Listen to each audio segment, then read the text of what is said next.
illum se naqbad ma' suġġett li jolqot il-ħafna nies, id-dimensja.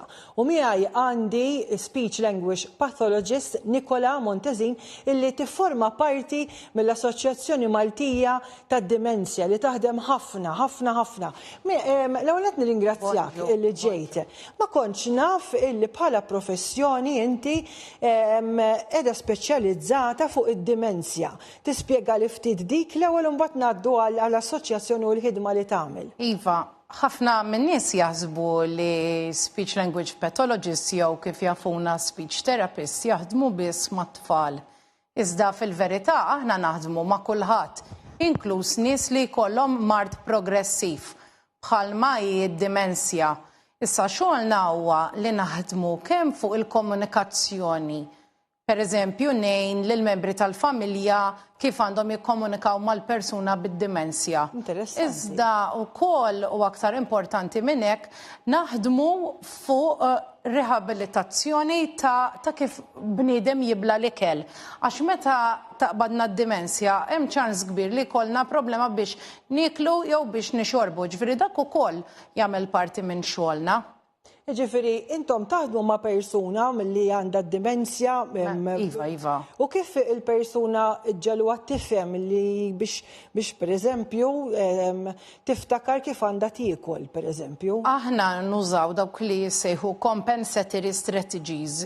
Eżempju, li l-ikel għandu ikun ippreżentat ċertu mod fuq il-platt, nagħmlu affarijiet bħal ċintak li huwa inti tajt lil persuna li meta tibla tniżel gedduma monqa biex tkun tista' tgħin il-passaġġ tal-ikel.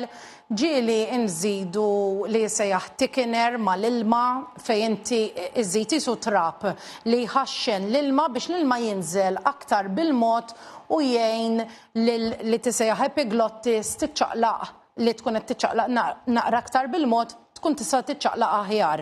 Allura ħalli persuna ma tifgax jew ma tibdix tixraq għax inti meta l-ilma jew l-ikel jinżillek fil-pulmun tiġi f'ċans li ta' xi ħaġa li tissejjaħ aspiration pneumonia li huwa qisu chest infection imma jkun ġej mill-bakterja ta' ġol l-ikel u tal-ilma. Inti il-pulmun suppost ikun dejjem vojt. Interessanti ħafna da s-suġġett. Jiġifieri inti bħala speech language pathologist mhux fit-taħdid biss,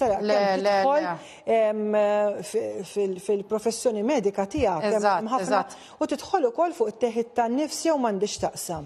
Mela, fuq in-nifs li nidħlu aħna naħdmu ħafna mal-physiotherapists li wkoll jaħdmu fuq in-nifs. Inti jekk jinżillek l-ikel jew l-ilma fil-pulmun dejjem ħatkun aktar diffiċli biex tieħu nifs, għalhekk aħna nirrakkomandaw affarijiet bħal thickener ħalli l-persuna tkun tista' eventually tkun tista' tieħu nifs aħjar għax inti jekk għandek chest infection hija diffiċli biex tieħu nifs. Però ġieli ħafna mill-pazjenti eżempju jkunu qegħdin fuq nasal prongs li huma ikollhom qed jieħdu l-ossiġnu.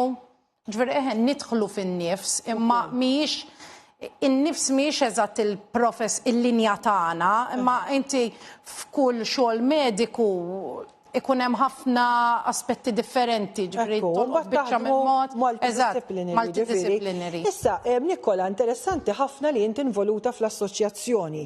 Mela, l-ewwel nett minn għalija sal-aħħar li kont iċċekkjajt l-ammont ta' nies li għandhom id-dimensja f'pajjiżna laħħaq is-7,000 qed ngħid sew. Mela żdidna naqra hija qed nassumu li qegħdin viċin id-9,000. L-aħwa. Issa li għandna ħabba li l-popolazzjoni qiegħda tikber, inti aktar ma tikber fl-età aktar hemm riskju li joħorġulna sintomi tad-dimensja. Importanti ngħid li d-dimensja mhijiex marda tal-età. Pero it is, ħanajda bl-Inglis, not a typical part of aging. Ġir mux kull min jikber u eżempju jala 90 sena ħajkollu id-demensja. Issa għaw xi tip ta' isu, ma nafx hekk ix misconception, ma nafx li jgħidu li jekk bniedem ma jibqax attiv mentalment, iħaddem moħħu ħafna, iktar għandu ċans li taqbdu d-dimensja. Din hija mit jew le? Mhijiex mit għax ifhem jiena ngħid jekk għandha taqbdek id-dimensja għandha taqbdek. Però hemm risk factors u hemm protective factors. Issa inti risk factor hija xi ħaġa li tista' żidli ir-riskju li taqbadni u li ma żommx moħħok attiv huwa iżid ir-riskju li taqbadna d-dimensja. Tajjeb ħafna li pereżempju persuni li waslu biex jirtiraw jew diġà huma issa jirtiraw bil-pensjoni tajjeb illi jibqgħu attivi. Iva, fil-fatt bħalissa hemm anke organizzazzjonijiet bħal University of the Third Age għax jiena nlecturja magħhom. Università tat-tielet età. Eżatt, li d-dik tat-terza età u anke tar-raba' età issa hemm. Fejn inti in-nies li jkunu irtiraw jistgħu jmorru għal lezzjonijiet ikun hemm fuq ħafna suġġetti. Eżempju fuq ir-reliġjon, fuq anke fuq kif jieħdu r-ritratti, imma qegħdin iżommu moħħhom attiv u dik hija importanti immens. U aħna bħala soċjetà dak li nagħmlu aħna nżidu l-arfin kemm lin-nies ġifieri li jgħixu fil-komunità iżda anke lil organizzazzjonijiet differenti, sptarijiet. Naf li bħala soċjetà tagħmlu ħafna xogħol interessanti ħafna li għalhekk jiena xtaqtkom tiġu hawnhekk għaliex ħafna nies ma jkunux jafu. X'inhu huma l-attivitajiet li qegħdin tagħmlu bħalissa? Bħalissa għandna ħafna attivitajiet għaddejjin u kull attività tkun qed issir u qegħdin nidderġuha minn persuna li jkollha training fuq dimensja, mela ħanibda billi nitkellem dwar is-servizz tiegħi. Jiena ħloqt li sejjaħ MDS għal Malta Dementia Society Communicate li dan huma gruppi li m'hawnx bħalhom hawn Malta din nagħmluhom aħna biss. Huma isiru nhar ta' Sibt. Jiġu nies bid-dimensja u membri tal-familja tagħhom.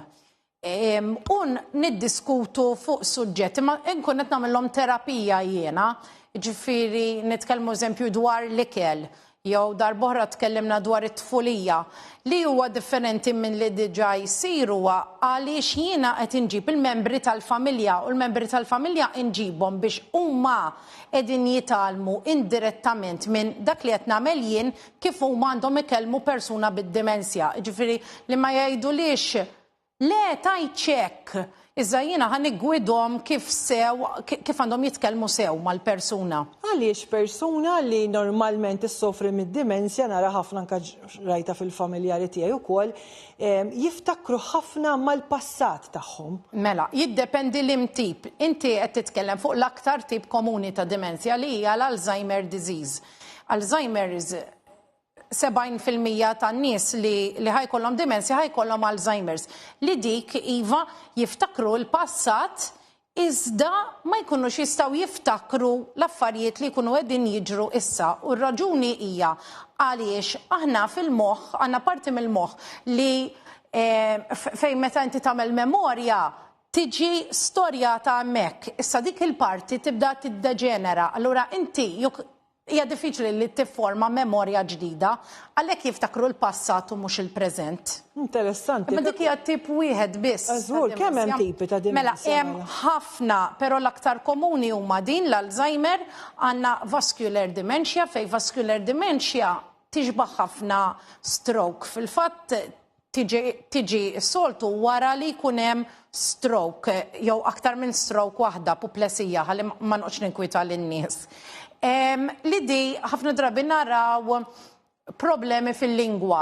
Bħalma ġili jiġri meta tina apoplesija ma jkunux jistgħu jsibu l-kliem. Għandna oħra tisejjaħ frontotemporal dementia li din taffettwa l-qudiem tal-moħħ u din naraw bidliet fl-aġir tal-persuna u fil-lingwa wkoll, ġifieri jafu jibdew jużaw lingwa li ma tagħmilx sens.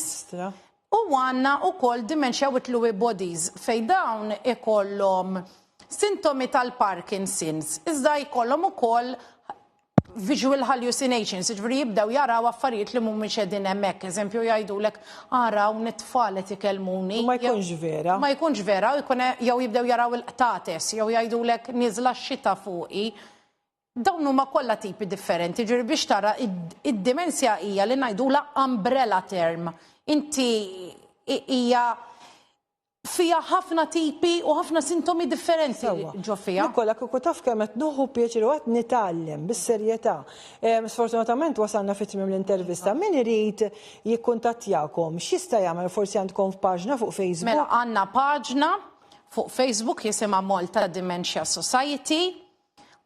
U biex ngħidilhom x'servizzi minn tagħna hemm nofru sfin għan-nies fil-komunità u anka fil-care homes, nofru servizz vera tajjeb u jissejjaħ Dementia Working Group li dan huwa mfassal minn nies li għadhom fl-istadju tal-bidu tad-dimensja u li huma qegħdin jiġġieldu għad-drittijiet tagħhom għax fil-verità aħna rridu li persuna bid-dimensja tgħidilna kif nistgħu ngħinuha meta għadha fil-bidu x'hemm tajjeb, x'hemm mhux tajjeb. Interessanti. Għandna wkoll il-mużika, għandna music sessions, għandna psychotherapy sessions, physiotherapy, speech. Attivi, u namlu outings. Proset. Namluhom. Grazzi Nikola Montezin, speech language pathologist, imma hija parti mill-soċjetà Malta Dementia Society. Vera tal-limt minn għandhom idħlu fil-paġna tal-Facebook tagħhom għal min forsi li jistaqsew jew jinvolvi ruħu.